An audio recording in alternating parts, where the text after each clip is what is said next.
Throughout this week, we've been highlighting many of the facets of John the Baptist's ministry on this third week of Advent, which historically commemorates him. We've learned that he prepared the way for Jesus. He's Jesus' escort. He prepared our hearts for God's salvation, proclaimed the coming of God's kingdom. He brought a message of reconciliation, bringing people together whose relationships were strained, and that he witnessed to Jesus truthfully and even decreased his own power and influence in order to make way for the Lord. Finally, today, I want to share with you one more facet of John's ministry, how he can serve as a role model for us. John is an exemplar of what faithfully following God looks like.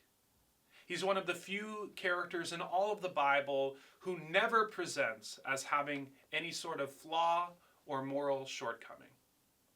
Jesus himself says in Luke chapter 7, verse 28, "I tell you, among those born of women, there is no one greater than John. Yet the one who is least in the kingdom of God is greater than he." No human, except apart from Jesus himself, of course, was greater than John the Baptist. Those were Jesus' own words. John followed God's will for his life as well as anyone ever could. He prepared the way for the Messiah and went ahead of him, and many of God's people turned their lives around and gave up everything to follow Jesus as a result of his work. John is an incredible example of what faithful living looks like.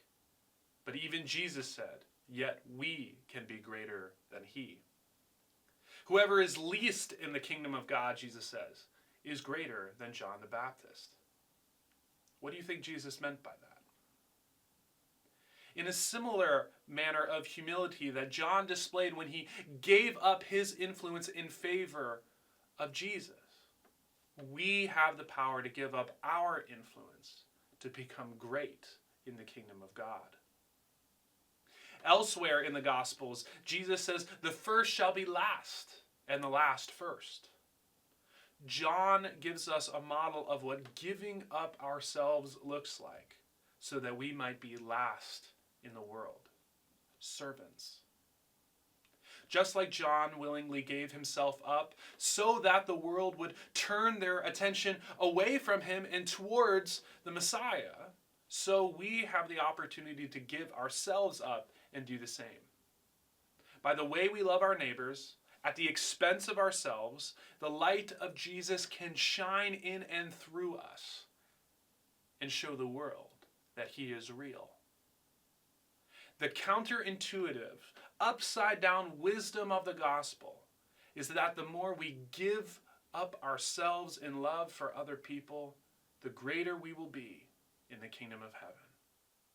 John's humility in making a way for Jesus at the expense of ourselves is a perfect model. It shows us what the life of a true disciple is supposed to be. The famous Christian martyr and Lutheran minister Dietrich Bonhoeffer once said that when Christ calls a man, he bids him come and die. We are called as Christians to sacrifice ourselves in service of other people and in the upside-down wisdom of God.